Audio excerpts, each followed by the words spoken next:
Okay, so good morning and thank you for joining me this month's Full Scope workshop. Today we have Derek Diza, founder of Influential Walls, a mural agency from California. He's here to talk to us about being a public art muralist, how to create community engagement, and how to navigate as a professional muralist. Before we begin, I'd like to remind all attendees that this workshop is being recorded and will be posted on our county website and social media accounts. By participating in the workshop, you are agreeing to be included in the recording. We will have a question and answer segment after the presentation. If you would like to ask a question or make a comment, you can either raise your hand icon or type it in the chat box and we will address them the best we can. Okay, well, now let's go ahead and welcome Derek. Thank you so much for being here, Derek. I'm gonna let you go on with your presentation. Okay, cool. Thanks, Eileen. Hi, guys. My name is Derek, founder here at Influential Walls. We're an educational mural agency. We work with innovative brands and schools, so a lot of schools based in California. And essentially, we connect top tier muralists to these organizations. And a large part of our business model is rooted on eliminating the starving artist mentality. So we are constantly educating other artists of all ages, whether they're young students in grade school, middle school, high school, and we have an adult mentorship programs as well. I'm gonna jump into kind of the presentation. So today we're gonna be talking a lot about community engagement, what it looks like to build communities, what it looks like to incorporate other people into your projects, whether it's through partnerships or with clients, and kind of being strategic with what those partnerships and your projects look like, as far as building your brand, connecting with people, and really just reshaping the way that people see the community. But before I go too deep, I'm going to talk a little bit about kind of my journey as an artist, just so you guys are aware of kind of who who is speaking, and a little bit of the background of how Influential Walls became an agency. So, after graduating from college, I studied business in San Diego. I worked in digital marketing for a little bit. So I was running ads, I was building email campaigns, helping companies with their SEO, which is search engine optimization, basically ranking higher on Google. And I worked in digital marketing for about a year and a half. Was trying to start my own business, and my boss wasn't too fond of that at the time. So that job didn't really work out in the long run. So when that ended, I started doing art on the side and not really knowing exactly where I was going with life in general and my career. I just started kind of going to art shows, and one thing led to another. People told me over and over that my art needed to be on clothing or on tattoos. So I actually started a clothing brand.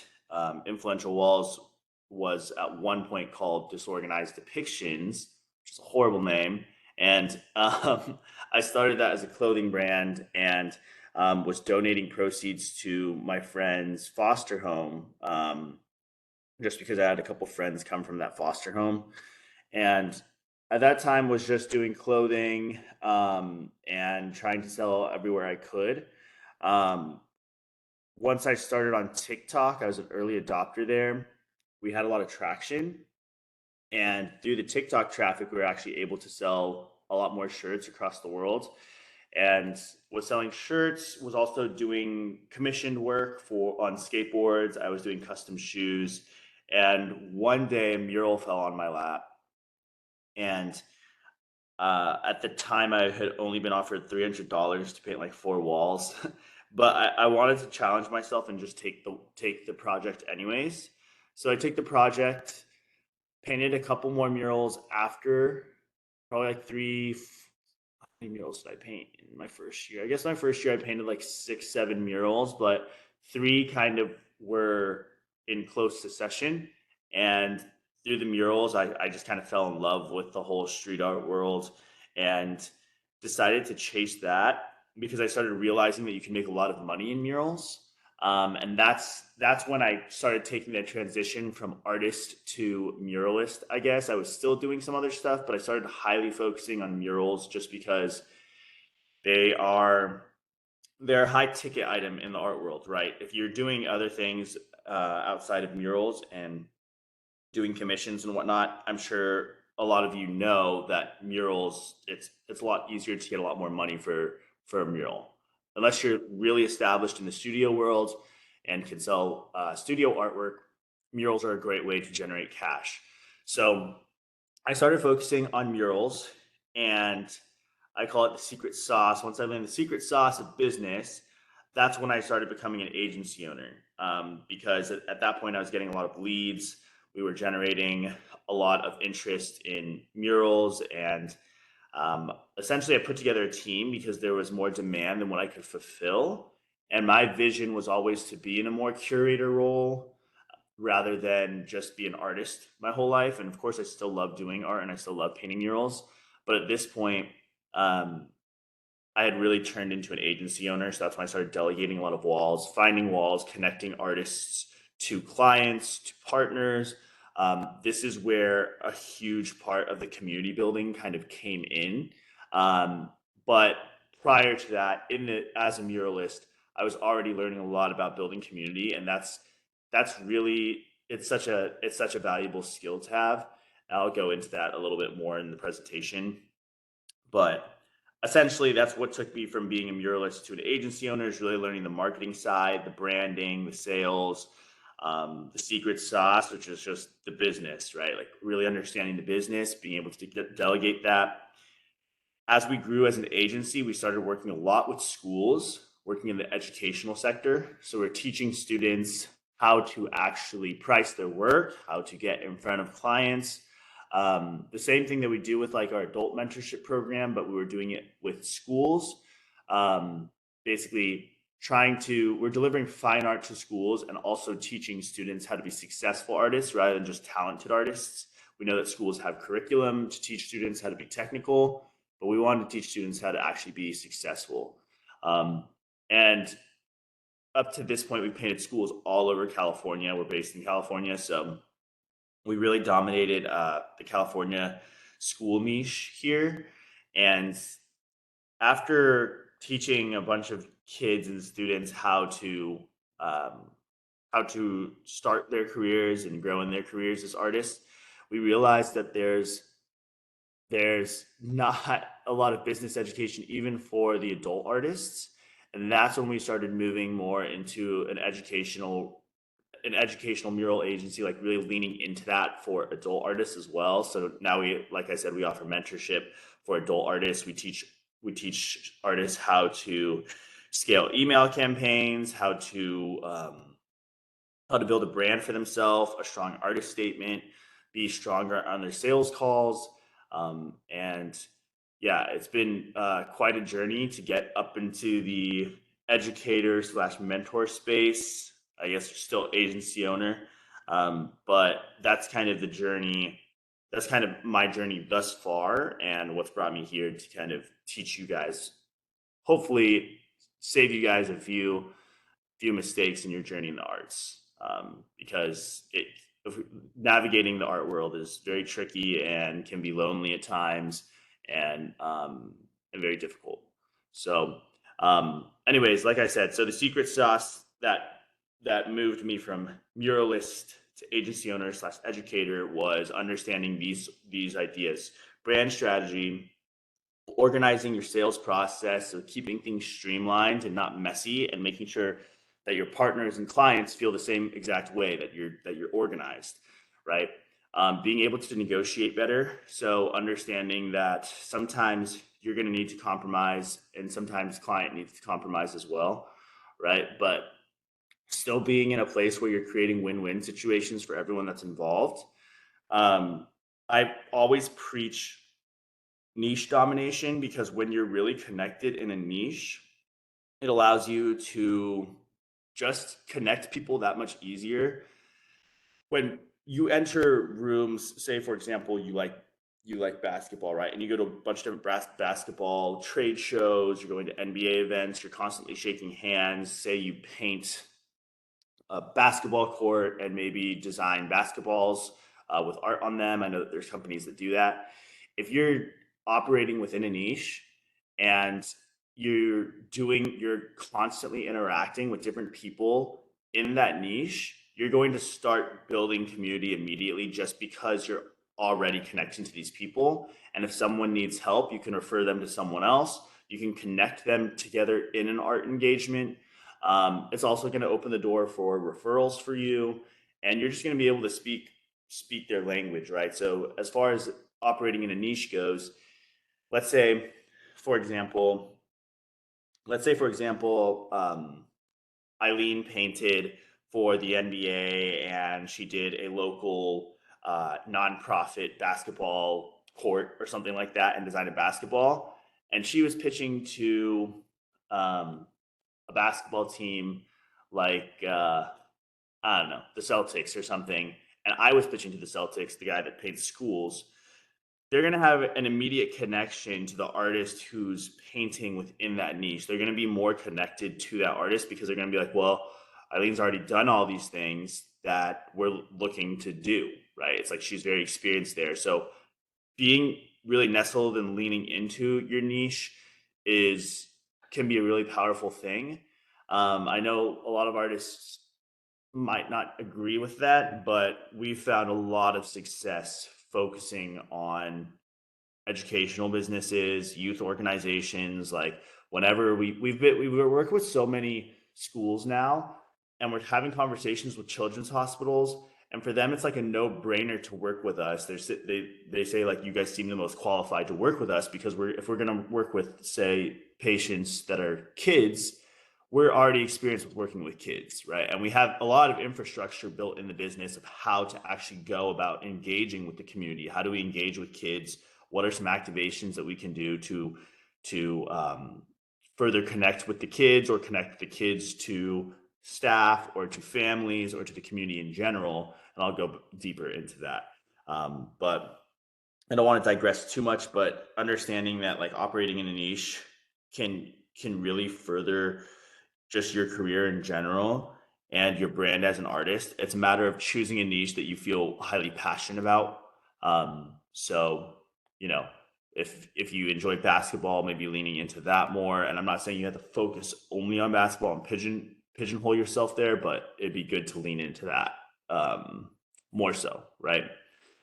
Lead generation is a whole thing in and of itself. I could talk about generation all day long. We do this a lot through cold emails. I'm going to talk a little bit about it in this presentation, but not too deep, just because there's so much to cover. And mentorship. And when I say mentorship, it's not us offering mentorship. I like used to consult with people. I used to pay people for their time to meet with me, to learn from them, not just artists, but other entrepreneurs, people that own design agencies, just learning as much as I could from them. And when you kind of have all of these things lined up, then you start seeing your art career kind of snowball. So today's webinar, I'm going to talk about a number of things. We're going to talk about identifying the purpose of a mural, because I think a lot of people oftentimes kind of forget what we can use murals for, or don't even know that what we could use murals for. Determining the right clients and community partners to create community engagement and to build your brand.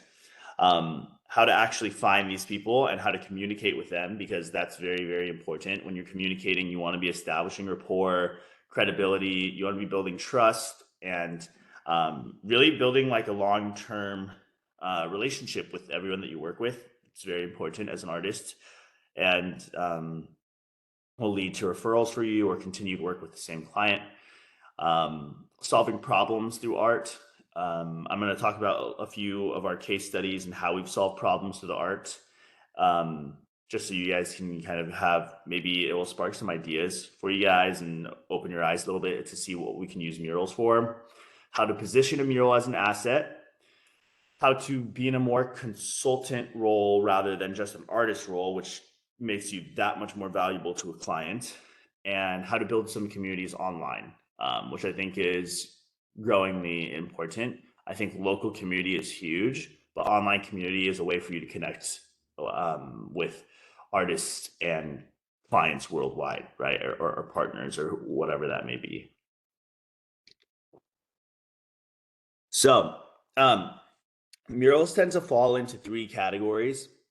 They typically will fall into community engagement, brand building slash marketing. I guess you can incorporate marketing into this a little bit, but I would say it's more on the side of brand building than it is marketing, and there is a difference. Brand building is how a company is perceived in the marketplace. Marketing is actually getting your brand out to as many people as possible, right? Or like having a more strategic approach to who actually sees your content. That's more marketing. Brand building is really like reshaping the way that the community sees you, that your target audience sees you. So usually murals are oftentimes used for that, to incorporate like creativity into a brand, or that sense of community into a brand, or showcasing like their roots or origins. So community engagement, brand building, and renovation.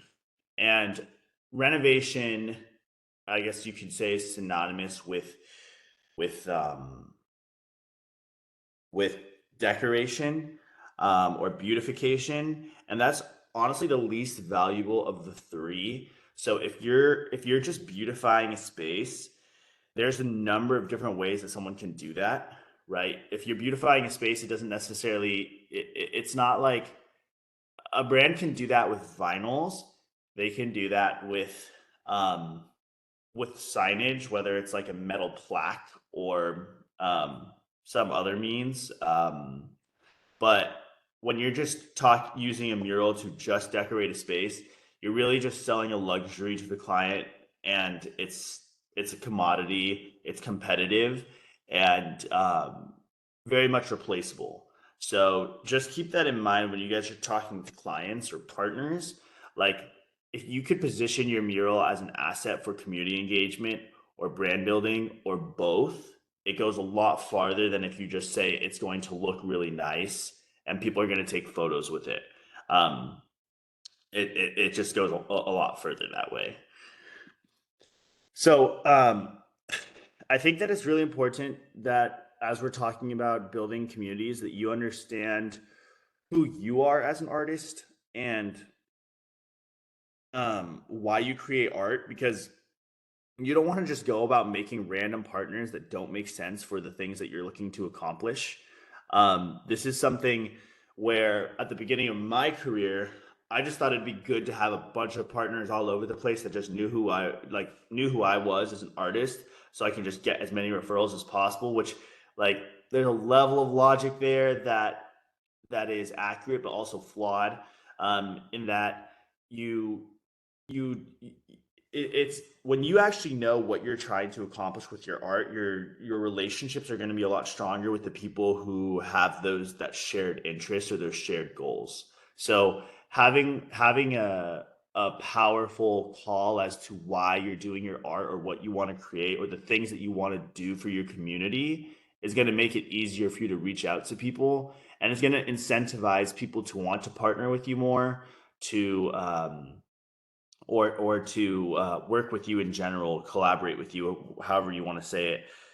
People are going to want to work with you more if your goals are more defined and they're more aligned with the other organization's goals or whoever you're talking to, right?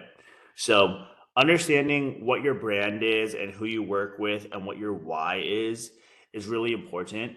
When I talk to artists in our mentorship program and we're building out their brand together, a large focus of, like, usually the first thing that I ask an artist is, what are some things that you're passionate about outside of the arts, or do you have an existing mission statement or thing that you're looking to accomplish through the arts? Sometimes, like, if you're interested in, like, I guess I could just use myself as an example. um I've always been interested in education. My mom was a teacher. And I also loved skateboarding growing up, and I loved and obviously art. And a big part of what um, kind of moved me into the agency owner role was just my love for business and marketing. Um, and really understanding that like all those things that I enjoy is what makes me an individual artist. And that's what's going to make me different than other artists, is the things that I'm attracted to, and how I approach doing those sort of projects. So when I first started the business, I really wanted to work with a lot of skateboarding brands. I actually made a huge partnership with the Barracks, which is this really big privately owned like skateboarding facility, but they were also basically a media company, and they're huge in skateboarding. And at that time, I was trying to approach different skateboarding companies, but I realized that skateboarding companies just weren't very profitable, so it was really hard to get them to spend any money on murals, and they didn't really see it as an important part of their brand. And given at that time, also my sales skills weren't as strong as they are now. But that was really what was guiding my brand for a little while, until I started leaning more into the business side and the education side. And that's when I started looking at like, okay, what sort of clients should I be trying to work with if I want to educate other artists, right? And schools obviously naturally fell into that. Um, and then with that came the love of like just working with kids, which is why we moved into children's hospitals. And I could target tech companies and sports teams all day. Like we've worked with the Red Sox, we've worked with large tech companies, and um, I could do that all day, but it doesn't seem like it really is aligned with my mission. And sure, like there might be higher sales there, but it doesn't necessarily translate into what I want to do with the brand. And also takes the fun out of things if you're just always focused on money, right? It takes the fun and the impact out of things. You want your brand to be focused on impact. I think that's why a lot of us paint murals in the first place, is because they're so large and they create that impact. So understanding who you want to work with, the things that you're interested in, and letting that be a strong definition of kind of who you are as an artist is really important, and understanding your why. And when I talk about understanding your why, it sounds really cheesy, but when there's a lot of when there's like a deep emotion driving what you're doing, it's going to keep you that much more motivated. And when you work with your partners or with clients, they're going to feel that drive. They are going to feel that drive like emanating from you, because you're doing something with purpose, you're working with purpose. So I think it's really important to understand what your why is. And if you don't understand what your why is, there's there's an exercise that I did years ago when I was building this company, and it's called the 7 layers deep exercise. And you're essentially asking yourself why you care about XYZ. So let's say, for example, I can do a little bit of my 7 layers deep exercise. So um, when I was starting to build my company, I was asking myself, you ask yourself like, why am I building this company? Like, what are the things that I actually want to accomplish with this? So I asked myself like, why is it so important to me that I paint murals, right? And a big part of why I wanted to paint murals is because I wanted to leave a big statement, and I wanted to do something that at that point, honestly, when I started painting murals, I just wanted to do something that made me look cool. It sounds kind of egotistical, but like at that point in my career, that's where I was at. Like I wanted to do something that made me look cool, and um, do something big, right? So that's my first layer, right? Ask myself why I want to do this. Now I have to ask myself, why do I want to look cool, and why do I want to do something bold and big? Like, why is that important to me, right? And that brought me into a place where I'm thinking, well, it's important to me because, quite frankly, I feel like I'm not doing much with my life right now,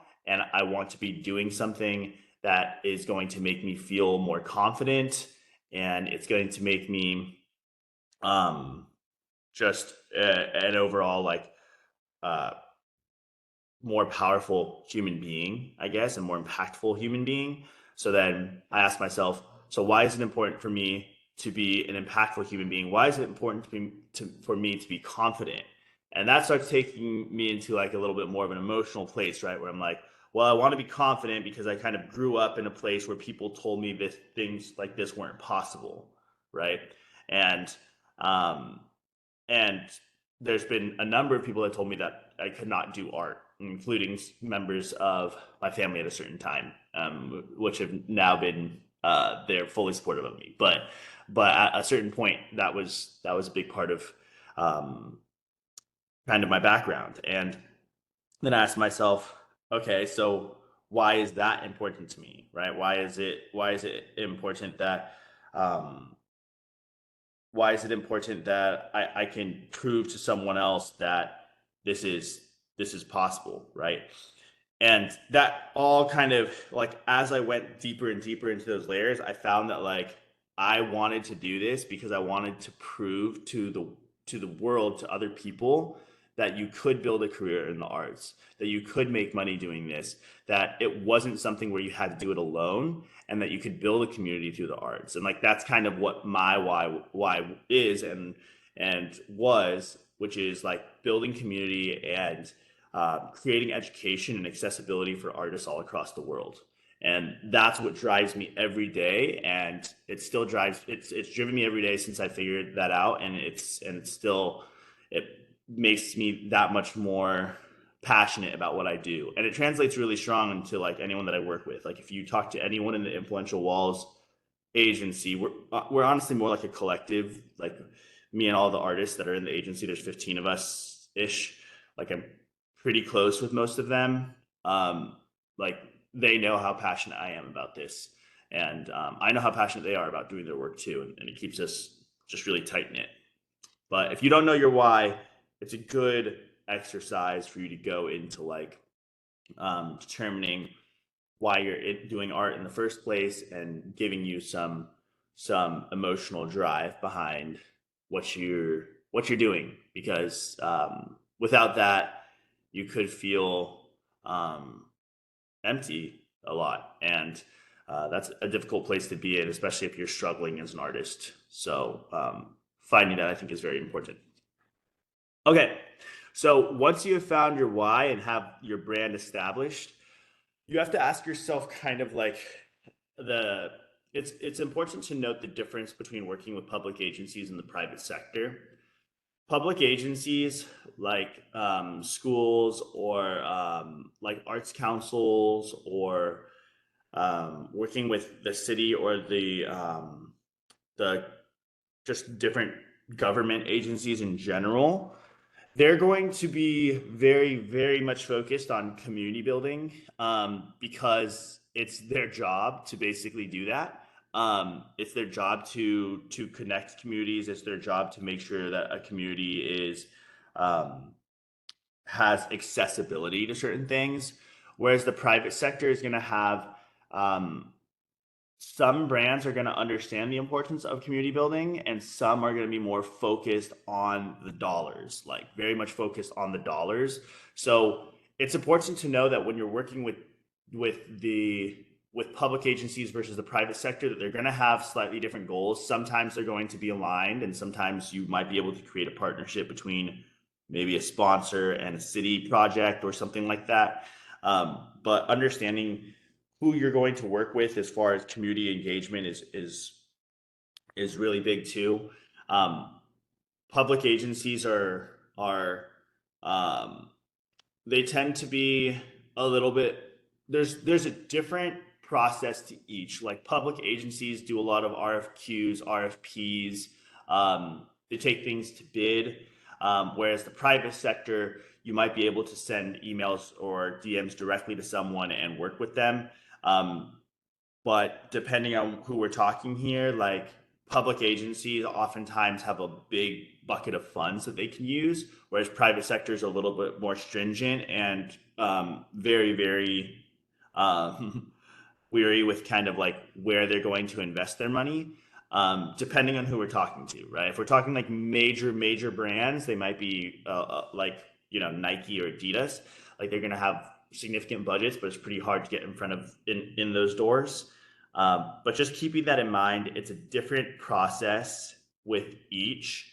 And I think connecting with different public agencies, whether it's schools art councils, or like council members. It goes a long way. It goes a long way for creating accessibility, not just for the community, but also for yourself. Because there's a lot of opportunities that are constantly coming up in the public sector rather than the private sector.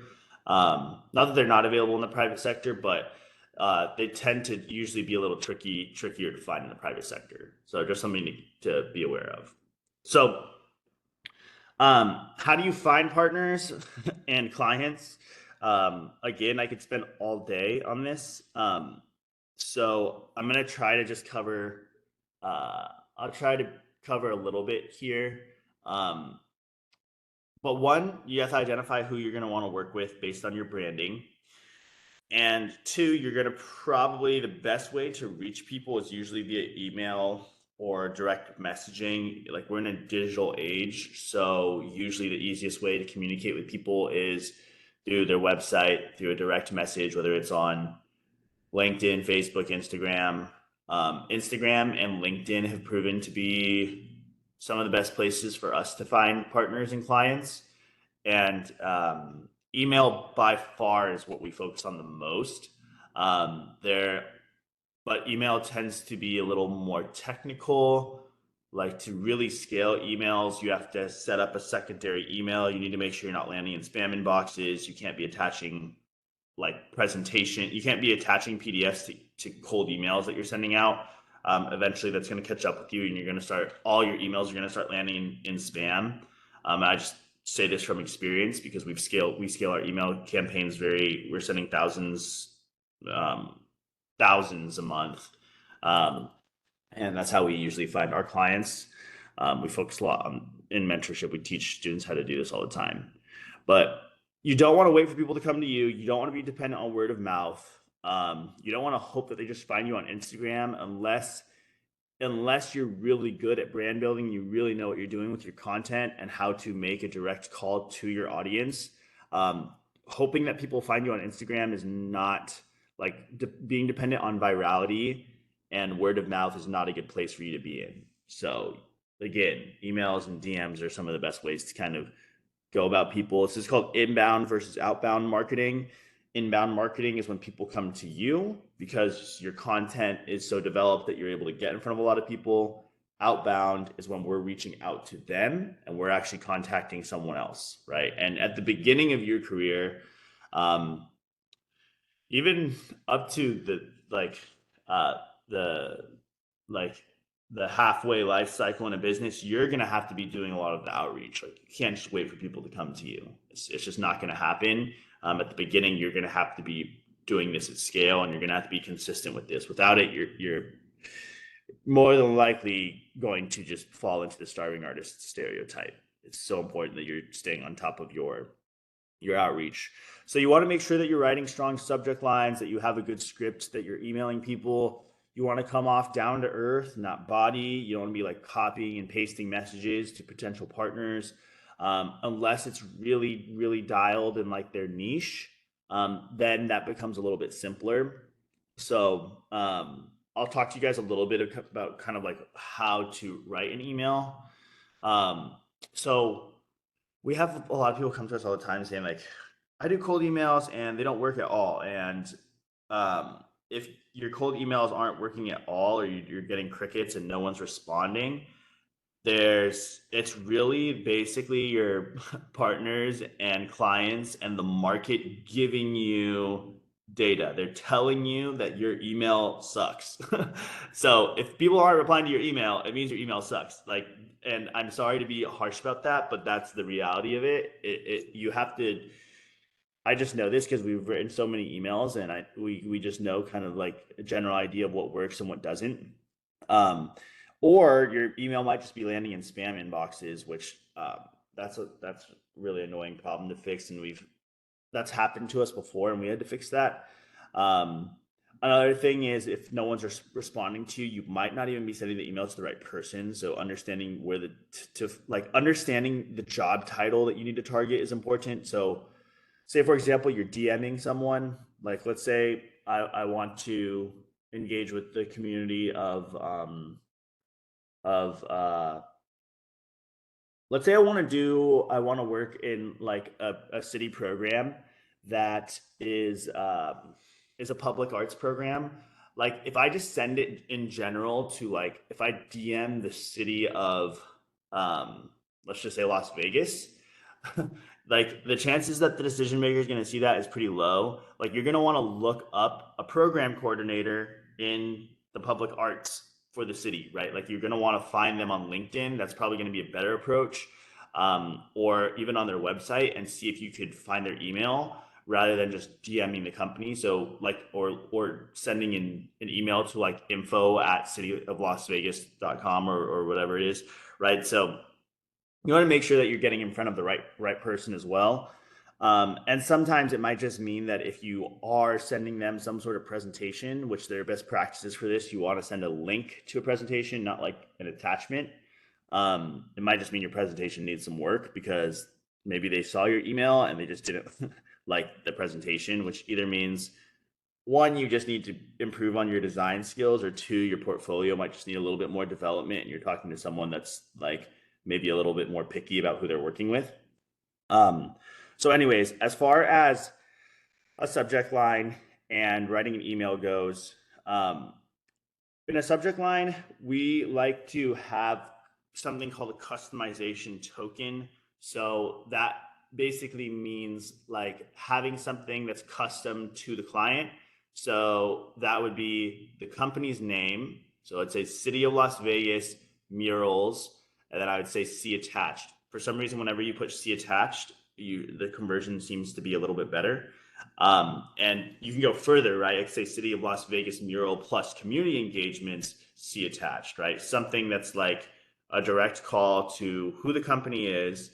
And we're trying to kind of spark their interest by saying, if you look inside, you might see something exciting, like a mural that is made for you, or like some general artwork. I wouldn't recommend creating art and sending it to clients, but when you say the see attached, there's that sense of mystery where the client might want to see what's in there, right? Um, as far as what to say in your email, we want to have a lot of customization in the email as well, to where it sounds specific to a client or partner, but it's replicatable within the niche. Um, so, for example, if I wanted to work with, I'm gonna go back to the NBA, or doing stuff with basketball teams. I would say something like if I was targeting, I'm just gonna go back to the Celtics. I would just say something like, um, hi first name, or Celtics management team, but ideally you have their first name. Hi first name.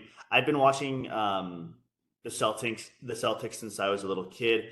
I've always been fond of um, the team, the stadium, and all of your guys' merchandise.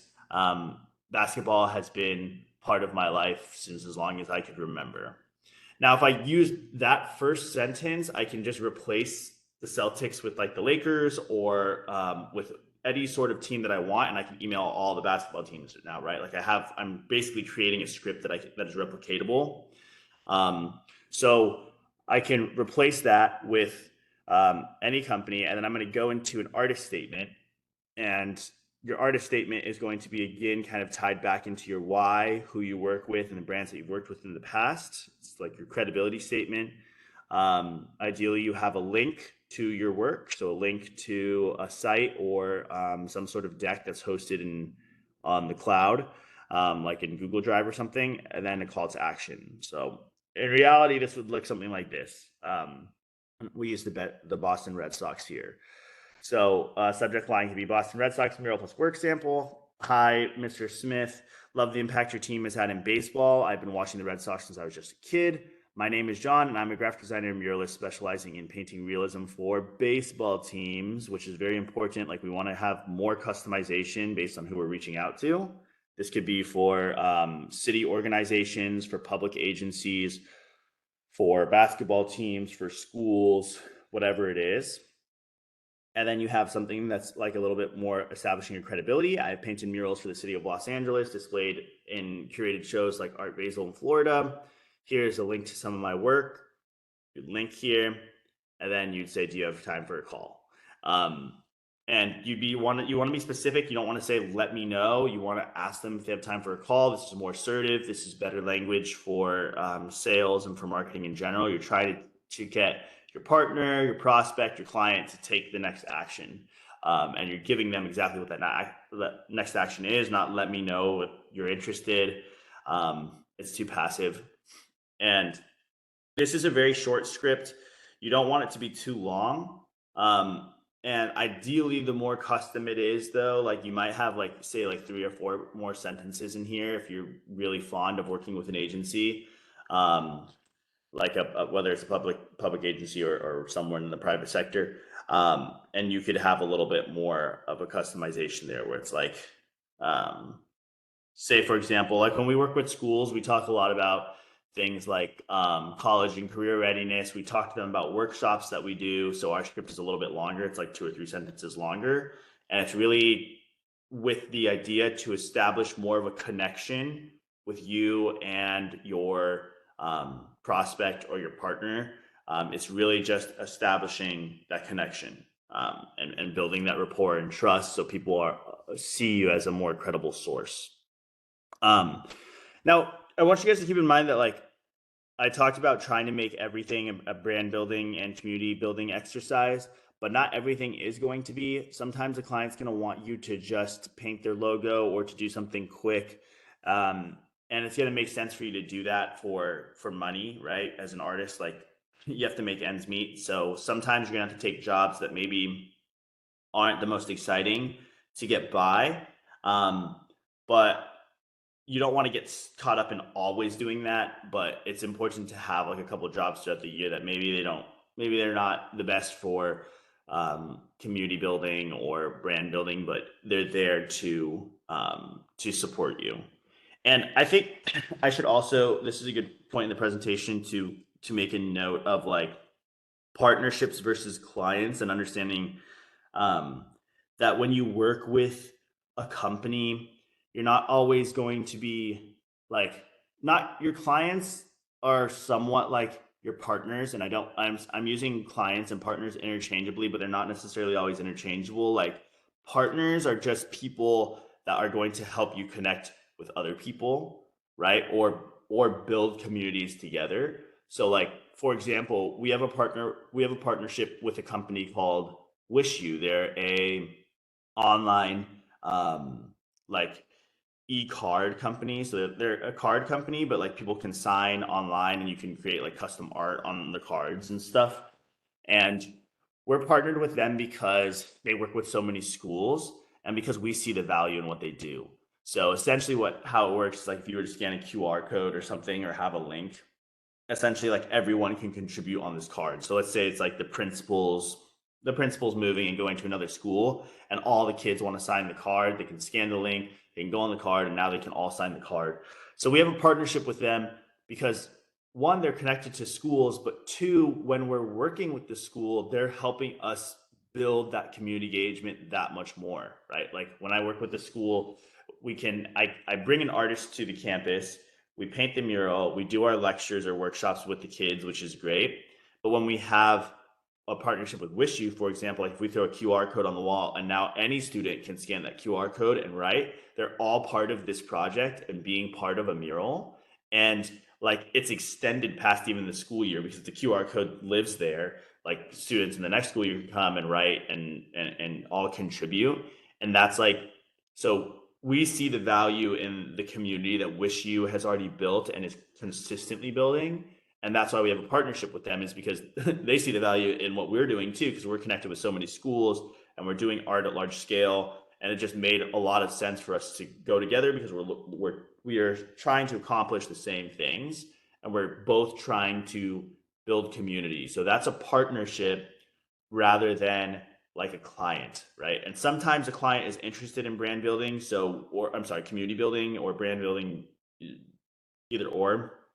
And when a client is focused on the community building aspect, we're incorporating all sorts of different things into a mural project to help build the community, which I'm gonna go into here in a second. But just something to keep in mind: partners versus clients, they're not all the same. those terms are not interchangeable, though I'm using them interchangeably. You could be writing emails as well just to find partners and say, do you have time next Tuesday to explore a partnership together? I think we have a lot of synergies that could complement each other and help build up our community more, right? So um, just different things to think about. And just a quick note, because I know I'm saying clients and partners. It's always going to be more professional for you to handle discussions with partners or clients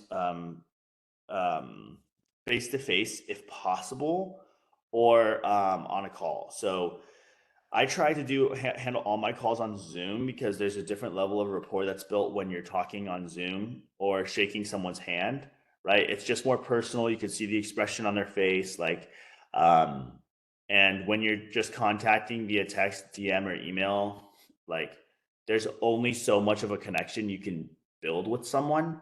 And that's really important when you're talking about a partnership, especially when we're talking about community building in general. Like it's hard to build a community if you guys have never formally met and it's just kind of like a text and casual DM sort of thing. So really important that like you show professionalism and getting on a call and doing things face to face. And I know some artists are more introverted and this isn't something they want to do, but I promise you, the more you do it, the more comfortable you get doing it. It's just like the more you do it, the more you exercise that muscle, the more it's going to be built, and you're gonna find yourself a lot more comfortable as you do it more and more.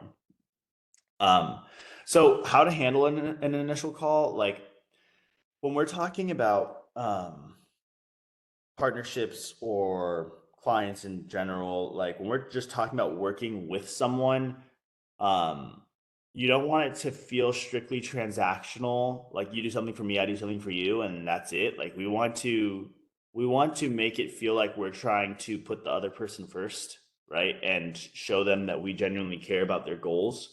When we're able to do that, it's going to just push the needle that much more with working with someone. They're going to start seeing you as as a consultant, as someone that's as a long-term partner for them, because they're going to start feeling like, oh, like Derek genuinely cares about what we're doing and he really wants us to help us accomplish that, right? So understanding that like you need to be like there needs to be a level of connection that you're actually seeking when you're getting on these calls. Um, and problem solving. Like, how can I solve the client's problem? I don't want to just get on a call and propose my art. Like, I want to see one, if we would work well together, and two, like, what they need, right? What's going to be best for them. Um, so there's a lot of different questions that you can ask on a call. There's questions here that like I always ask, um, and some things that I don't, but for the most part, I'm always asking, why are you on the call with me? That's usually the first question I ask is like, why are you on the call with me? Usually someone's going to start talking about their problem then and there, or what they're looking to accomplish. Um, and if they don't, then I'll just ask them, right? Like, what are some things that you're looking to accomplish through working with us?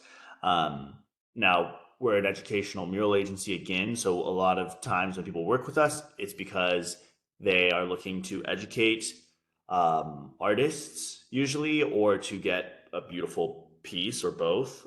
Sometimes to build their brand too, because we have case studies that of different samples of how we like have helped other companies build their brand and the eye of in the public eye. Um, when we're talking in terms of clients rather than partnerships, I usually talk about budget. I don't talk about how much it's going to cost immediately. I want to ask them why they're on the call with me and dissect that a little bit, but I will talk about pricing sooner rather than later, so it doesn't come as a sticker shock. And also because when you're talk, if you when you wait to talk about pricing, I mean, most artists get more and more nervous the longer they put that off. So I'll usually say, why are you on the call with me? I'll explore a little bit with the client, like why they're on a call with me if I'm talking to a client. And then I'll let them know, like, we have a minimum of $10,000. Is this going to be something that's within your budget range? I like to ask this early and say, like, I just want to be respectful of your time.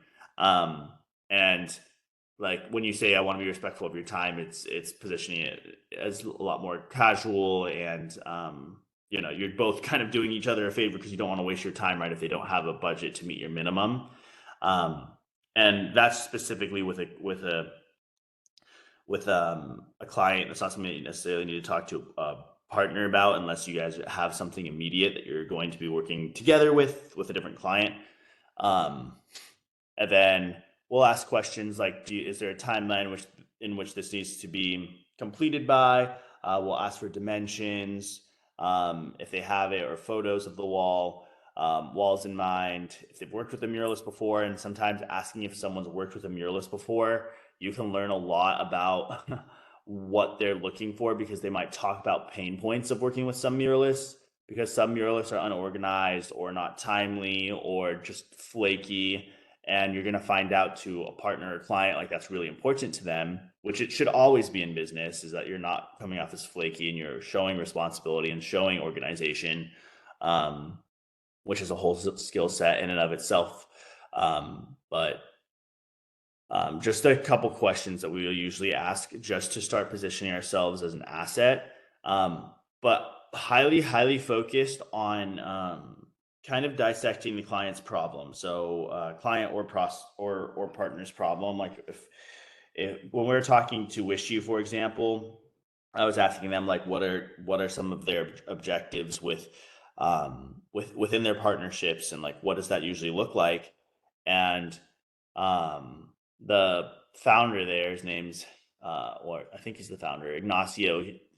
My point of contact, he was telling me that Wishu is very much just focused on creating impact and building their brand. They're not focused on the dollars. They're not focused on working with clients just to make money.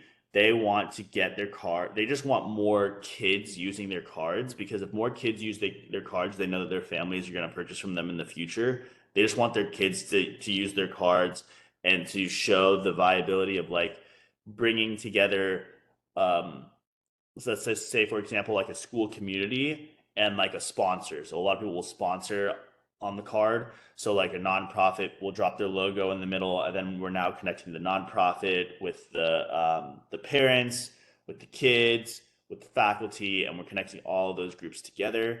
And in collaboration with us, we're also connecting them with the art world and like a famous artist, and talking a lot about like ways that they can go about solving problems in the creative economy. So really dissecting, like what would a partnership, or what would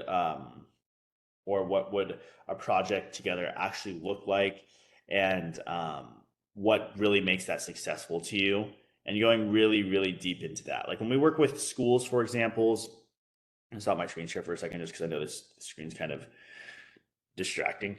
When we work with schools, for example, when a school talks to us, a huge portion of what they want to do is they want student buy-in, right? So I always ask them, what level of student buy-in are we talking here? Like, how many students are you looking to participate in the project? Do they need to be part of the painting process? Do they need to be part of the ideation? How do you want to structure it? Are we looking for like a club? Are we looking at an after school program? So it's not like I just get on and I'm like, yeah, like we can work with you, send us the wall and the dimensions and we'll price you out. I'm like going really deep into like what the client or what our partner needs, right? And going very, very deep into that. The deeper you can go into it, the more it's going to position you as an asset, as a consultant. And that's the role that you want to be in as an artist, is not just an artist, but you want to be a consultant, because it makes your services that much more valuable. It makes you that much more respectable and credible. And people are going to want to work with you in the future too, if they feel like that you can actually solve their problems through the arts. Um, this is something that not too many artists do, but I've talked to some artists that have proposals before they even get on a call, or they're having ideas before they get on a call, which ideas is okay. It's okay to have ideas before you get on a call, but you shouldn't be the one proposing the idea to the client. And I know that sounds weird, but you shouldn't be proposing the idea to the client until you've heard the client or your partner out. Like, hear your partner or your client out first and then propose ideas. Because if you're proposing ideas before, you're really just trying to sell your art and you're not really trying to solve a problem. for the most part. Usually that's what artists like will go on to calls, they'll be ready with ideas, and it's like that you're immediately trying to sell, and it's it's also just showing like a lack of listening capabilities, I guess. You want to really figure out what someone's goals are, listen to them first before you propose. And I know that could be hard. Like if you're working with, if a big brand comes in the door, like we're talking to a company that's going through a rebrand right now, and they have a bunch of retail locations. So like I can't help but think like, okay, they're gonna rebrand. There's a bunch of locations. It'd be cool to rebrand literally all their locations with murals. But like when I hopped on that call, I didn't mention anything about the rebrand. I knew they were going through rebrand, but they didn't say anything, and it's been a little bit like on the low. Um, and I just didn't say anything because I wanted to wait and see what they wanted, right? Because if again, like it just feels more transactional that way if you're coming on and just trying to sell immediately. Like listen, hear what your client needs, what your partner needs, what they're looking to accomplish, and then see if you're a good fit, because sometimes you might not be the best fit for what they're looking for. Like if a company wants us to redesign their logo, I usually just tell them straight up like, we have artists that can do that in our crew, but like we're probably not the best people for that because that's not what we do. And like clients and partners are going to respect you if you say that. Um, it's I heard a quote like just a couple days ago that's like, respect the person that says I don't know more than the person that acts like they know everything, because the person that says I don't know like is being truthful with you, and it's showing a little bit more expertise in what they do know rather than the person that just pretends to know everything, because they're probably BSing their way through a certain amount of that, right? So um, it's okay if you don't know how to fulfill a project and you can just refer them to someone else, because that still establishes credibility for you, and someone will come back to you if they feel like they can trust you, and that's really big. We've had clients come back to us like we worked with a client last year that spent a good like 25,000 with us, and they were like, yeah, but like the year prior when we contacted them, they're like, we don't have money for this right now. I referred them to someone else, and they came back to us saying like, hey, we have money, and we really want to work with you now. And like, if I just burned down that bridge earlier and was just, didn't offer any value on my call with them, then who knows if they would have come back, right? So just understanding that you want to be in good standing with people. You don't want to like constantly, you don't want things to feel transactional. You want to be a good listener, and recognize if you can or can't help. Um, so yeah, just a couple different ways that we can establish rapport and trust with the community, and ways that we can engage. Um, there's a lot of different creative ways to do this. I'm just going to go into some that I have experience with, and I've seen other really cool ways too. But I'm just going to touch on the ones that I actually have had experience with, just because I think I don't want to preach on something that I haven't done before. Um, but so we've done a couple different projects where we've done, I mean, most of our projects at this point are really about community building. It's either community or brand. Um, so I'm going to talk a little bit about a couple projects we did. We did one project with the Red Sox and San Diego Unified. That was pretty cool. The Red Sox came to us basically asking us to represent some of their, one of their players, Ted Williams, at the school that he had graduated from in San Diego. And a really large portion of what we were trying to do was focused on the cultural diversity aspect. So like bridging communities together in terms of like just creating more connection and love in a community across different cultures. So we took Ted Williams and Tony Gwynn. Ted Williams was uh, was part of actually the Latinx community, but didn't say anything, and because at the time when he was playing, like they would have looked down on him a lot more. So he came out with his with kind of like his cultural background as after he was very very much established, and he had a very good relationship with Tony Gwynn. So we wanted to kind of highlight their relationship in the composition of the work, but past that, past the composition of the work, which is very important, guys, not just showcasing community in the composition, is how do we actually make this um, a community event. So this actually turned into a whole PR thing. We had like different news sources coming out. We had Alicia Gwynn, which is Tony Gwynn's wife, come and speak. We had famous baseball players there, and so they were all speaking. Basically, we turned it into like a conference, right? So we turned the mural into like an unveiling, ribbon cutting ceremony conference where like baseball players were coming out. We had students come out that were aspiring artists, that were aspiring baseball players. And it was a really impactful way for us to connect all these people after, like, people were shaking hands. Like I said, it was aired on the news. It's actually not that hard to get local news sources out if you could just find the right contacts. You just call a few people and say, like, you call the news sources up and say, hey, this is what we're doing. We're looking to connect with the community, and we're trying to organize an event around it.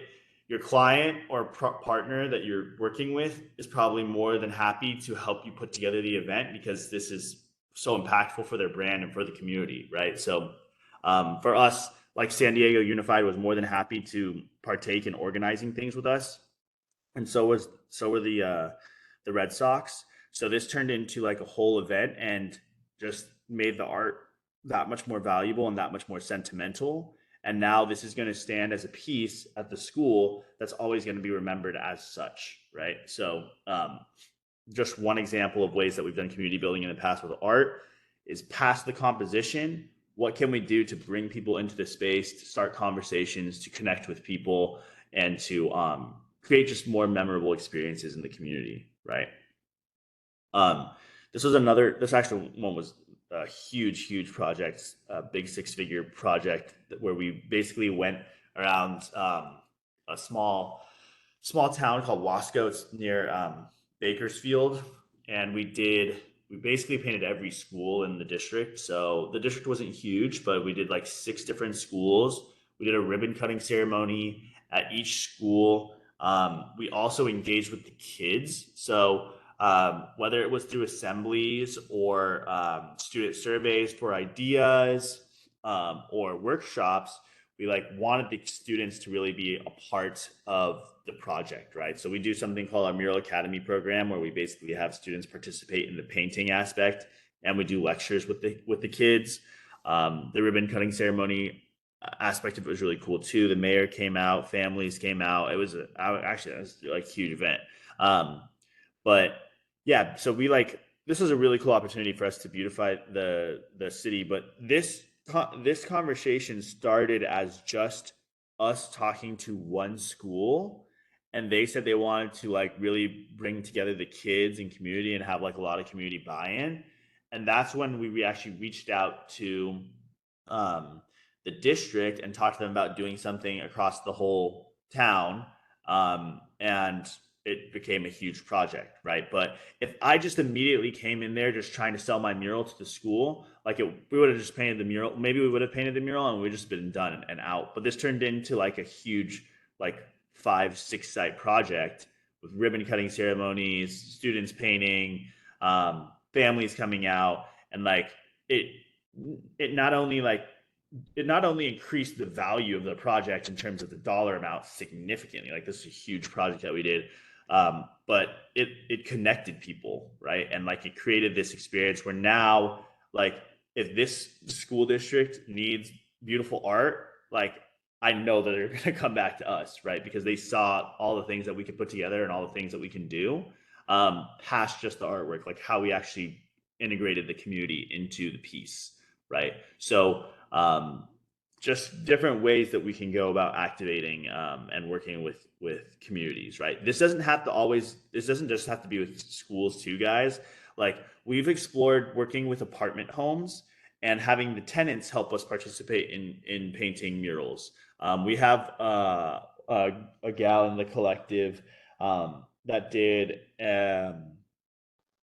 this like shopping center, and they had like a community paint day, and like all these different families were coming out and painting that day too. And oh my gosh, her name's Morgan Zion. She's just such a powerful entrepreneur, and she's really good at community building too. But she like got the project sponsored by Bear, which is a huge paint company. I'm sure if you're a muralist, you know who Bear is. And like their team came out. It's just like those are the sort of ways that you want to engage with people. Is like how do we use this mural to actually do something past the mural, right? So just keeping that in mind that when you're selling your art, you should really be thinking more of like how do I sell consulting and how do I position um, art in a way to solve the problem rather than just like deliver deliver the art. Um, so again, like the community engagement, you're building your community and your network is going to correlate with how well you're able to diagnose your client's problem, right? So just revisiting that one more time, like make sure you're listening, make sure you're talking to your client or partner about what their goals are. um, and that's going to correlate a lot with like who you're going to work with, how big of a problem you're going to be able to solve when you're sharing that common goal with a partner. It's able like you're able to bring partners into a project that you're working for with a client. Like that's why we work with Wish You, right? Is because we're able to bring them in, and then now it becomes that much more impactful. So keeping in mind whose goals are aligned with yours, going again back to what your why is, what your artist statement is, the sort of brands that you want to work with, um, and letting that guide your decision is to who to partner with and who to reach out to. But when you create the right partnerships, they can be very powerful, especially if, when there's three parties involved in creating a mural, whether it's like you, your partner, and a client, like there's just that much more bandwidth in terms of like resources that you're all able to gather and create. So like when you're creating a project, like when you have resources from three teams coming in, it just becomes that much more impactful. So there's just different ideas of ways that you can engage the community. So like obviously for us, we've done workshops with students. I know some artists that do art therapy with kids and like different games, which I think is really cool as well. It's not something we have never done art therapy before, but I've seen artists do that, and I think that that's a really cool way to get like youth or even adults talking more about like their like social and emotional learning sort of stuff. Surveying communities for different ideas, I think, is always a really cool way to go about fulfilling a project too, because you're doing something past just what your vision is, and sometimes there's some really cool ideas that come from that. So we do surveys all the time. You can do them online or in person, just depending on what makes the most sense. PR events, speeches, assemblies, ribbon cutting ceremonies, kind of what I just talked about. Those are like there's more logistics to coordinate, but that also means a higher price tag that you can assign to it when you're working with someone. But those go a long way as well. I think ribbon cutting ceremonies are a great way to reveal a mural and a great way to connect with people. And most most companies and schools we've worked with usually want it. Like they usually just want that. So if you're able to offer that and help coordinate that with different people that you work with, I think that's a really great way too. Um, Connecting sponsors to different nonprofits or government agencies is a really cool way of bridging together communities too. Like I said, when there's three teams working together to create a project, it just means that much more impact, that many more ideas, that many more audiences all coming together to observe art. So that's always really cool if you can bring in a sponsor or a partner with another organization, intertwining local culture into composition. I kind of touched on this with our Red Sox project, but um, similar to like getting the student, or I'm sorry, getting to surveys for ideas. But when you're able to actually get an idea of what a local community looks like in terms of um, like the cultural breakdown, I think that it assigns a lot more. Um, what's the right word? just a lot more meaning to a piece, I guess, because a culture, if the local culture is intertwined with a piece, the local community is going to be that much more tied to the piece. They're not going to want it to be ever painted over or taken down. And that's like when you have that sort of like buy-in to something that you created, it's like it's it's remarkable. It's just really cool to have a community love your piece so much and what it means to just be like, we don't want this taken down. It's like the whole city is backing your art. It's a really cool place to be in. So intertwining that local culture into your comps is really cool. Partnering with art councils and public arts organizations always have different things coming up. What like they could be programs like this where for education. They could be walls that are becoming accessible to you. They could be art walks. They could be partnerships with galleries. So like having a good relationship with your local art council is really big too. um, Being on local art advisory boards. When I say art advisory boards, that's like for example, here in California, I'm in Orange County, and I don't go as frequently now as I honestly probably should be going, but I used to always go to the Orange County Department of Education meetings for like the art directors and stuff. I would just go, I would show up, and I would just listen to conversation, and I'd offer value wherever I could. But being in like circles where um, people need people basically are there's a need for art. They've identified that, and they have some sort of council that regularly meets. Like if you could be part of that, that's great. And like I said, offering value, like offering free value goes so far, guys. um I don't know how to emphasize this like any more than just like constantly give free value. I'm not going to say do free murals because that's a lot of work, but constantly give free value where you can. Every so often, you might be able to donate a mural or something. I shouldn't say that you should never do it, but where you can offer free value, people are going to buy into you that much more. Like we have a free mural marketing guide and a free mural pricing guide on our website. And anyone that downloads those guides, like they are very much invested in our content. Once they read the guides, they're like, wow, these are great guides and they're free.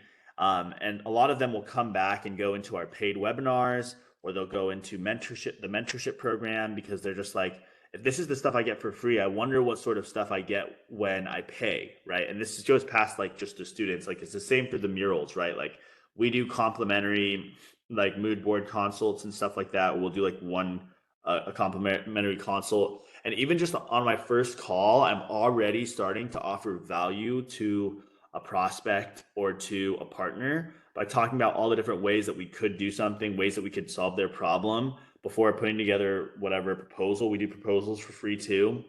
And it's like when you're as much free value as you can give, people are going to see you as like, wow, this person really is just looking to help. And when someone genuinely feels like that, like people buy from people they trust, right? People want to work with people they trust. So the more free value you can offer, the more someone is going to be tied to working with you and more incentivized to work with you, because they're just going to see that you genuinely care, right? That you genuinely want to help. So offering free value where you can is huge. Um, and I touched on this earlier, but referring other artists when you're not the best fit. Um, when you're referring other artists when you're not the best fit, like I said, someone might come back to you. And further past that, like you're developing a really good relationship with another artist.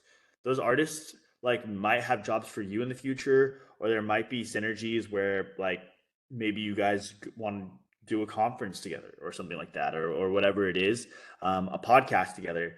But when you want to have good, you want to be in good standing with your fellow artists in the community too. You don't want to just be working with clients and partners and um, kind of like burning your bridges with artists. There's enough for everyone to eat, guys. I hate when artists say that like other artists are their competition.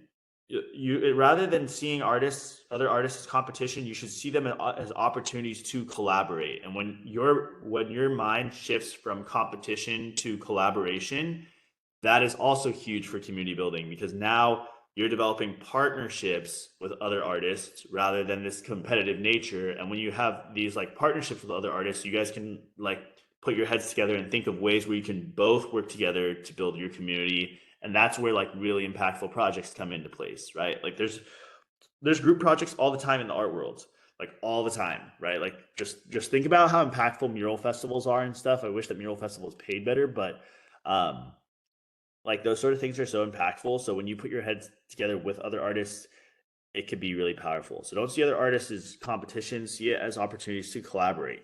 Um, and yeah. Um, and this is like the question that I'm all that I'm always trying to ask myself when I'm on a call with a client, when we're working with a client, is does this if the client doesn't see me as an asset by the end of the call, it's going to be really hard for me to sell a mural. Like I don't want them to see me as an expense. I want them to see me as an asset. So what are the questions? What are the conversations I need to have to position myself as an asset to them? As someone that they want to partner with that they think is going to actually help them connect with the community, build their brand, etc. So this is a question I'm always asking myself. Oh, whoops! Wait, what happened here? Um, yeah, and so just being able to connect with people, and not like I said, not burning down any bridges, being kind to people. The more you can, the better you get at connecting with people, the more valuable you're going to be seen because you're going to be that guy that just has all the connections, right? So like connecting with people, or sorry, I shouldn't say that guy, that gal. Um, um, but whatever it is, like you want to you just want to be constantly connecting to people. The more connected you are to your community, the more solutions you're going to be able to come up with, the more you're going to be able to refer partner A to partner B or partner A to client A. And like that just becomes such a valuable skill in and of itself, is just having a solid network to constantly solve problems. Like I can't I can't even explain like the bigger the influential walls collective has grown, because at first it was like 6 of us, now there's like 15 of us. Like having all these artists in my network, like we can deliver any art project a client wants basically. Like we can do custom wood cutting and like custom wood cutting murals. We could do I could do anything from hyper realism to like fun cartooning. I have artists in the crew that, like I said, can do logos and branding. I mean, it's not usually like really our bread and butter, but we can do that. Um, and past that, we've had so many partners in the past where it's just like if someone wants to get connected to interior designers and architects, like I have a whole Rolodex of like different interior designers and architects that I'm connected with, so I can like connect people there, right? Um, or different business owners. Someone needs help with like a certain marketing thing. I know a number of marketing agency owners, right? So like, but having being that guy that could connect people, or gal that could connect people, um, is really huge. Like I can't tell you enough how many texts I get of people that need help with finding this person or this person, and I send them over, and they're like, I'm so grateful for this, and it just is building those connections further. And when you help people, like I said, for free, they're going to want to help you in return, right? Or refer you to people in return. So um, connect. Just keep connecting, and connecting other people to each other too. No one wants to be alone. And in this industry, it's very easy for us to get used to being alone and to doing things in solitude. Um, but art is like, it's here to connect us with different communities. It's a visual language, um, that everyone can understand. And um, yeah, I would just say that like, know that no one wants to live in solitude. So one last point I want to kind of touch on is how to build communities online. This is something that I've just been recently starting to um, dive deeper into. Our Instagram recently has grown from like um, it's tripled in basically like 2 or 3 months. So we went from like 3K basically to 10 right now.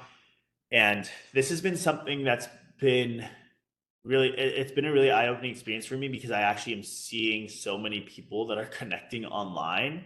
like whether it's through our page, or through like group chats that we're creating, or our webinars.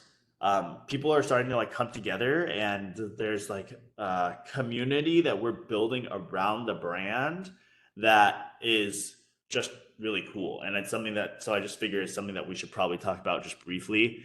So building a community online, there's a lot of different ways to do it. Like one way that I've explored this in the past too, is just through group chats. So like creating group chats and like people chiming in and like sharing their artwork or sharing ideas, sharing useful software tools that they're using and stuff. Like we have this for um, like all of my mentees have a group chat. They're constantly dropping things in there of like, hey, I found this resource or whatever it may be. And it's really cool because like you see people talking in there, individual DMs. So like you'd actually be surprised the sort of artist that will reply to your DMs sometimes. If you want to message like a really famous artist and ask them for advice, like sometimes they're like actually in there replying, even though they have hundreds of thousands of followers. Um, and or even just DMing people that you're even just acquainted with on social, or have not even yet acquainted with. Like social media is social media. Like we're supposed to be on there actually interacting with each other. So DMs are a great way to actually just start conversations, even if someone's across the world. Like a lot of the people that are now part of the Influential Walls Collective, I just connected with on DM. Um, I would say probably like 90% of them. Um, and it's turned into like real world connections. Like we're painting next to each other now all the time. Um, yeah, and then building your social media brand.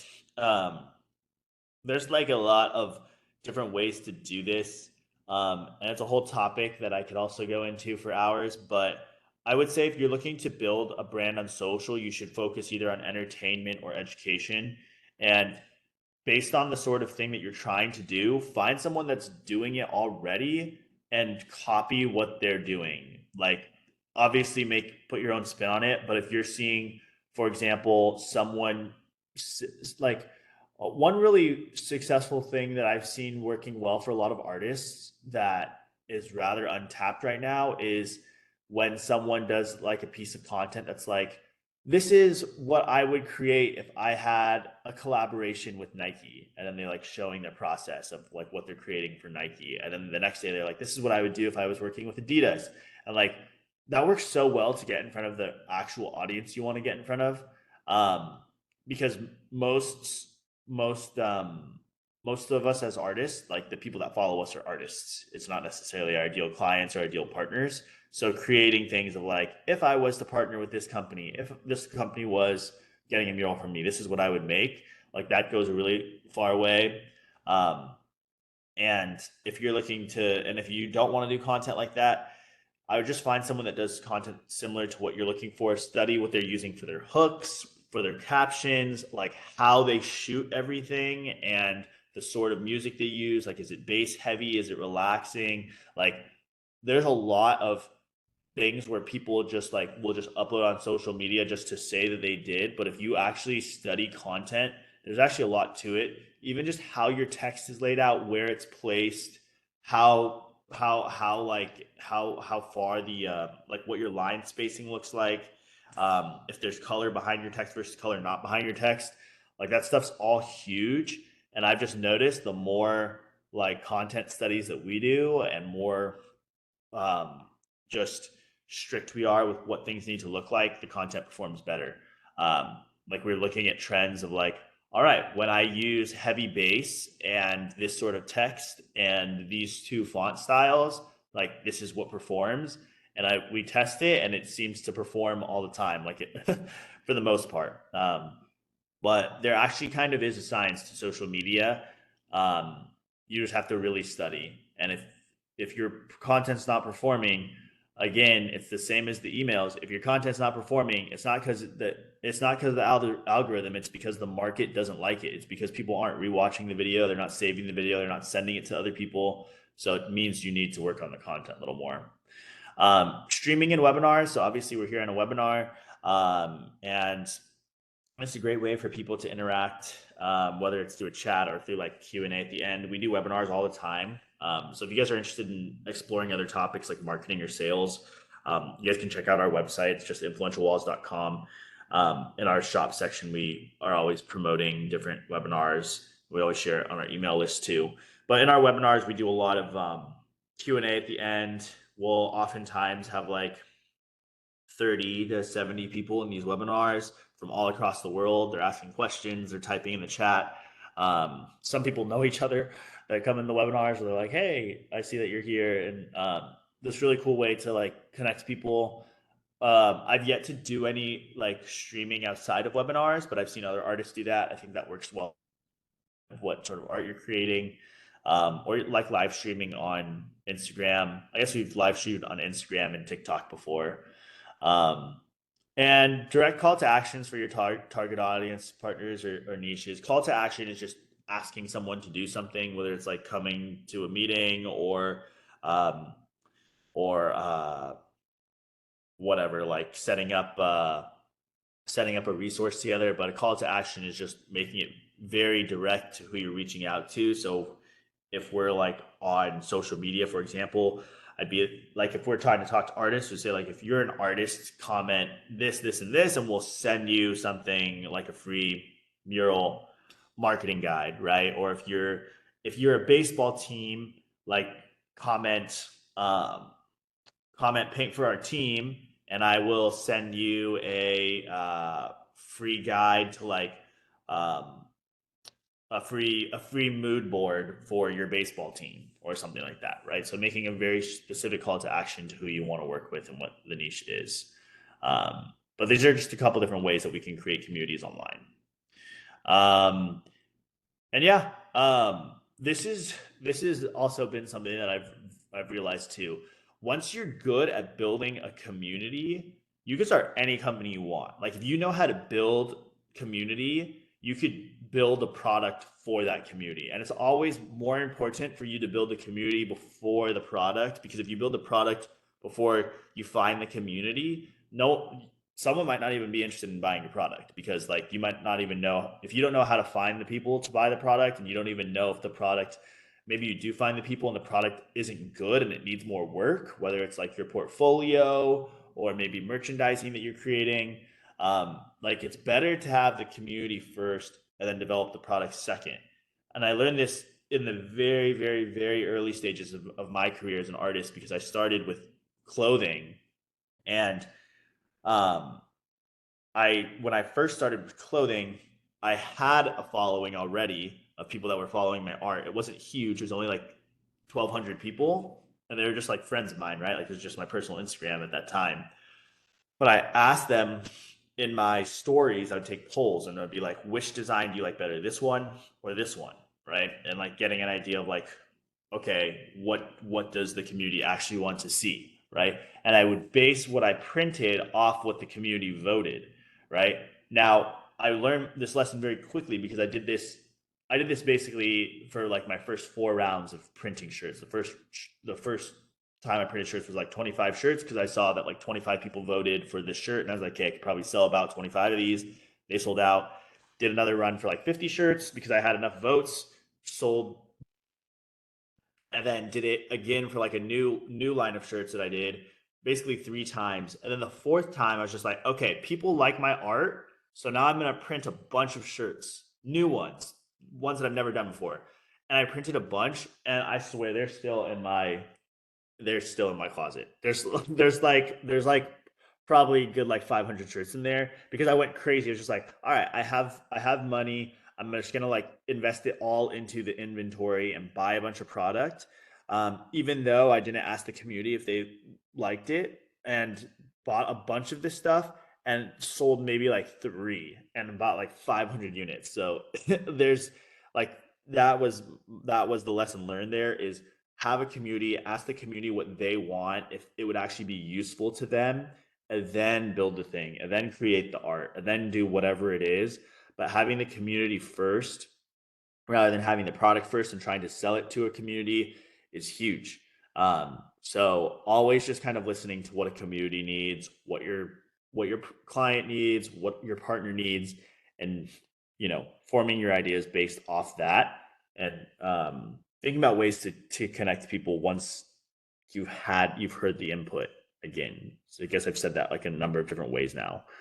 But yeah, that's kind of it for my presentation. I thought it was going to go a little longer, but now we're like at about an hour and a half, and I just figured I could open up some time for Q&A if anyone does have any questions. But um, yeah, Oh, thank you so much, Derek. That was really great information. I think we can all benefit from a lot of those points that you brought up. Looking at the chat, there are a couple of questions, but do we have anyone else right now who would like to ask a question verbally? Go ahead and either unmute yourself or you can click on your raised hand icon. And then let me go back into the chat and see what those questions are. So the first one is, do you have sample surveys that you can share with us? And what type of questions are in the surveys? I'm guessing it's for the surveys for the community engagement. yeah. So Parker, good question. So yes, let me see if I can find something. So typically, when we're asking the community for what they want, what we're asking the community to chime in on micro level decisions rather than macro level decisions. And what I mean by that is, I'm not sharing my screen right now, right? No, you're not sharing at the moment. Okay, cool.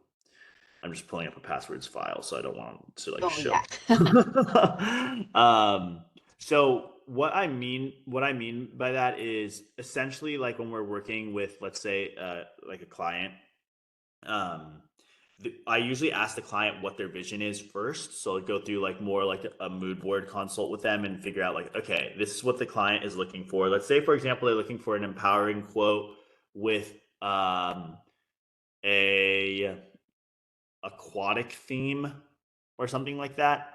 Um, then what we could do is like, okay, that's the macro. That's what we're going to come up with. We're going to do an empowering quote with an aquatic theme. So what we can ask the community is like, we're going to be doing an aquatic quote or an aquatic theme with a quote. Like, which one of these quotes stands out to you the most? Which one of these like aquatic animals do you think is the best? Do you want to see waves or not? Now I use just a website called Survey Monkey. So let me see. I'm trying to pull up one of these surveys here. We actually have a survey out right now for public arts as well. We're looking to get feedback for a public art project we're doing here at Sunset Park where we're located. So we do have something similar to a survey when it comes to trying to get feedback for from the community. But that one is focused on what the community would like to see as far as a sculpture piece inside Sunset Park. But yeah, murals, that would be a great way to figure out what the community would like to see as far as murals as well. So yeah, if you have some sample questions, that would be great. Yeah, I'm trying to pull up my browser is not wanting me to pull this up right now. One second, let me try. Let me try again. But so what do you guys use for your what do you guys use for your surveys? We go through Adobe. So Oh, there's okay. they have a thing where it's kind of like a survey format as well, where people can just go to the link and do the quick survey. It's very simple, very easy to navigate. Yeah, and we do everything through there. We do our contract signings through there as well. We do our submittables through there. We just do everything on one platform, so everything is in the same place. Wow, that's good to know. I actually might need to look into that. I didn't even know Adobe had a surveying platform. So, yeah, so this is like one sample. You can see my screen now, right? Yeah, so this is one sample here. So like this school wanted us to incorporate local foliage into the mural. Like that was a big part of what they wanted to do. They're bilingual school. So we just took different foliage from the surrounding area. We put all the different flowers here, and we just had them vote. So people just go in, they just click what they wanted to see. And yeah, it's just like a really cool way for us to kind of get an idea of like different flowers the community wanted to see. Let's see.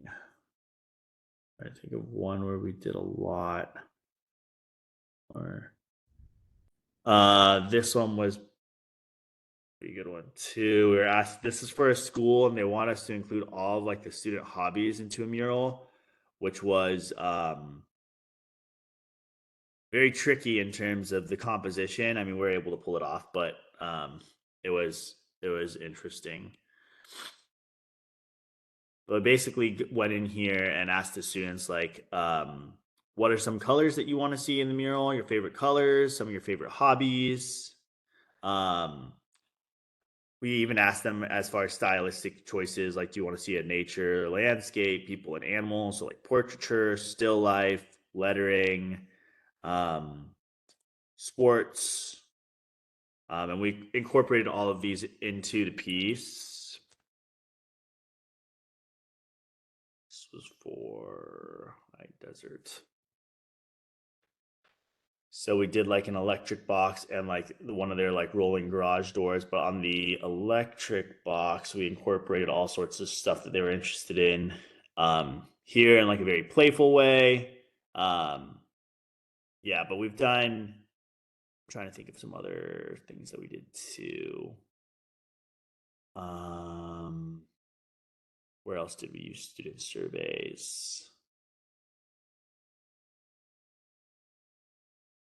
Another one we did student surveys for was actually for the horse mural that we showed you guys earlier too. We're asking students like what sort of colors they want to see, what sort of foliage they wanted to see, um, what sort of patterns they wanted to see. So yeah, a number of different ways that you can kind of go about the surveys. But we use SurveyMonkey and did a number of different things. We just asked a number of different questions based on what the client's initial parameters are. Like, so for that horse mural, they were like, we want to see a horse and local foliage. So we asked the students, which sort of flowers do you want to see? Which horse position do you like the best? Which patterns do you like the best? And which colors do you like the best? And then based off what they voted for, we create the composition. But we don't want to, if we just ask people, what do you want to see in the mural? Like that's going to be a very messy result. So it's good to have a little bit of direction going into those surveys, because if you just say, what do you want to see in the mural? You're going to have someone say dragon. You're going to have someone say basketball player. You're going to have someone say unicorn, like, particularly with kids. So like we have to have direction and then kind of form the survey accordingly. So I hope that answers that. I also see in the chat, do you mentor artists out of state? Yeah, we mentor artists all across the world. We have mentees in I have mentees in Australia, Austria, Mexico, Canada, East Coast, West Coast, Texas, all over. Yeah, we the mentorship program is very focused on like how to find clients. So like how to actually structure email campaigns, revising those campaigns. We do mock sales calls to help students get better at their sales calls. We'll even do art critiques if a student needs art critique. Yeah, it's very much like a business focused program. We help you put together pitch decks and presentations. But yeah, so it's we can handle most of it virtually. So yeah, we mentor artists from all over. Wow. That's really great. I didn't know there was that much stuff that goes into that mentorship. Do you have that breakdown on your website as well? What is Yeah, in we that have mentorship? Okay. yeah, if you guys are interested in mentorship, you guys can go on our website. We have a mentorship page. We have a mentorship page with a video that kind of goes into like what the mentorship program actually looks like. We have testimonials in here from students, then like a breakdown of kind of everything that we do for the students and who your mentors are. So I do a lot of the mentorship myself. Me and Morgan handle a lot of business side, and Steve and Omar, or he goes by Otto, do a lot of stuff on like art elevation, so helping students elevate their art, and then we help with negotiations, with marketing, with brand strategy. Um, so yeah, yeah, it's a very thorough program. We go into everything with the artist. It is a commitment. If any artist is interested, it's a very serious program where we meet with each other um, frequently and basically elevate your brand and try to try to like really just build you to be a very influential artist, pun intended. Yeah. It's wonderful. Yeah, that's really great. I wish we had more types of those mentorships here locally. And Mhm. that's really one of the main reasons why we do this monthly workshop is to give Yeah. that free resource to our local art community. But Mhm. yeah, thank you so much for all that information. I'm pretty sure we got really great beneficial information from there for our attendees. And Yeah. let me just ask one more time if anybody else has any questions for Derek today. And then I'm going to do my quick announcements and then I'll open it up again for more questions afterwards. Yeah. And I don't see any at the moment, so I'm going to go ahead and do my quick announcements. Sounds good. Thank you so much. Let me just share my screen. And just so everyone's aware too, we have like free resources on our website. So if you guys want more free resources, you guys can check those out too. That's right. You also have handouts that are available on your website. That's correct? Yeah. Yeah. If anyone wants any. Awesome. And the link to Derek's website, Influential Walls, will also be posted on our social media and our website, where the recording of this workshop will be posted as well. So yeah, let me go ahead and do my announcements real quick. Is everybody everybody see my screen right now? Yep. Wonderful. Okay, so really quick announcements for Clark County Public Arts.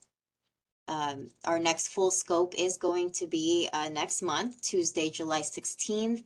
We are currently working on changing our times since we have heard a lot of people are having difficulties trying to join us at this time. So we might be moving to a later time on Tuesdays, still Tuesdays, every third Tuesday of the month. For next month, we are going to go over understanding Clark County contracts. We do have a new form of contract for vendors for Clark County. And I will be going over that so you'll understand what you're reading when you finally do have to sign this contract. We'll go over the fine prints, what you need to fill out, and the easiest way to submit it back to us.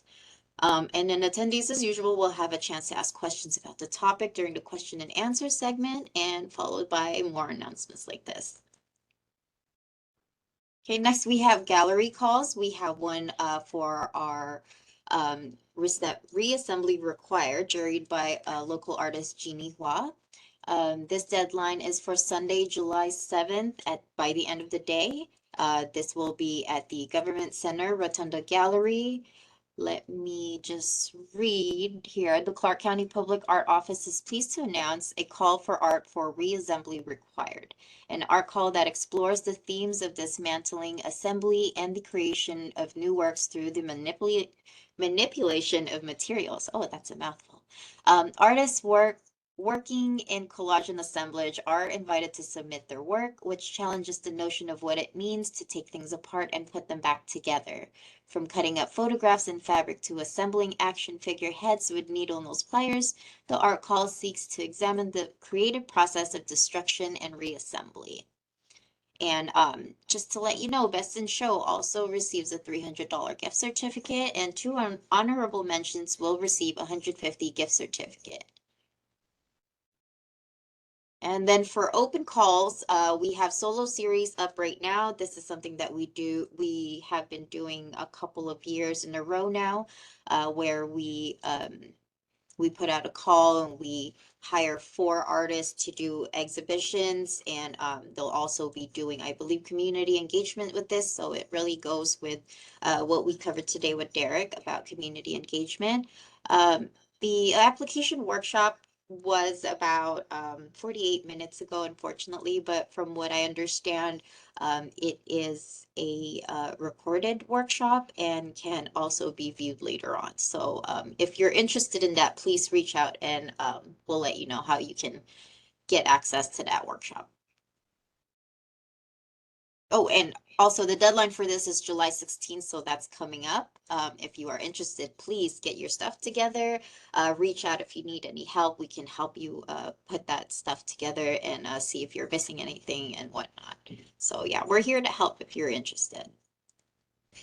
We have a couple of exhibitions coming up. Right now, we have Living in the Desert, juried by Brian Paco Alvarez. That is currently at the Rotunda Gallery. This exhibit will be going through July 18th. We also have a reception for this for July 18th, the same day from 6 p.m. to 8 p.m. The next exhibition we have is called Queer Monuments, juried by Emily Budd. This exhibition will be up till Thursday, July 25th, which will be the reception date as well from 5:30 p.m. to 7:30 p.m. And another one, we have our Juneteenth exhibition still up. We did have a reception already, but the exhibition is still up at the Pearson Gallery until July 20th. And then really quick, a lot of our youth's art education artists have installed their final installations at our rec centers. The one that you see here is called Butterfly Mask, now showing at the Winchester Community Center by artist Brent Holmes. The next one is called Field of Dreams, now showing at the Parkdale Community Center, and this installation was by Karen Castaneda. And the last one is called Fluttering Emergence from Collective Branches, now showing at Pearson Community Center. And this installation was by Ross Takahashi. And then, like I mentioned earlier, we do have a survey out, and this is for the Sunset Park Signature Sculpture. Please participate if you are a frequent visitor here at Sunset Park. We'd really love some feedback, and please stay tuned for updates on this project as well. Okay, and quick event, we will not be having a art committee board meeting for July as usual. That's our yearly break for our committee meetings, but we will have a committee meeting on Tuesday, August 13th at 3:30 p.m. You can either join us in person here at Sunset Park, or you can go on our website and get on the link to join us online. And as usual, here are our resources. We have Nevada Arts Council, City of Las Vegas, City of Henderson, City of Reno, and Carson City. They all hold public art projects. They all put out calls, and they all have resources for the art community. And then last but not least, of course, Clark County, we offer one-on-one meetings if you're ever in need of any help putting together your documents, such as CVs, letter of intents, images for your portfolio and whatnot. Just contact us through our email, give us a call on our phone number, or sign up for our monthly newsletter for updated information about everything else that we do. And I think that's all I have, so I'm going to stop sharing. And then I guess one more time, we'll open it for last questions if anyone has any. It doesn't look like we do at the moment. How about last words from Derek? Do you have any last words for us before we close out the workshop today? Yeah, I mean, thank you guys for having me. I appreciate you guys having me in the first place, and that we get to kind of connect with communities out in the Clark County area. But I guess closing remarks is I guess it's just I kind of I was on this boat earlier, but it's really easy to live in solitude as an artist and just kind of have your head down in your studio doing your thing. And I think that particularly today with the topic of community engagement, like understanding that being connected to people, even if it's just sending DMs or connecting one on one with with Clark County or with Anyone else, whether it's, mentor, artist, partner, like establishing those connections goes just so far for your career. And I know that it could be scary for certain artists. So I don't know if some artists watching this might be a little scared to do that. But just note that, like, you put yourself out there once, it's easier to put yourself out there again, and like so on and so forth. And we're always replying to all of our DMs. So if any of you guys have questions and stuff, you guys can always DM us too, or you just want to connect.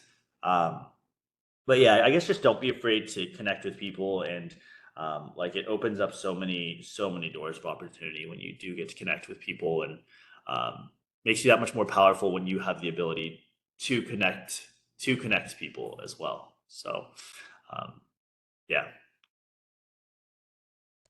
Awesome. Thank you so much, Derek, for your time today. Thank you everyone for joining us. All attendees will receive a copy of the announcements today through email after this workshop. Look out for our workshop updates on social media and our website. And I hope to see you again next month. And hopefully we'll have Derek again sometime in the future to cover another topic related to public art, because they have so much information on their website. It's amazing. It's a great resource for any kind of artist, really. So definitely check out their website. All right. Well, I think that's the end of our workshop today. Thank you again for joining us. Thank you, Derek. And everyone have a wonderful Tuesday. All right. Thank you guys. Thanks, Eileen. Thank you.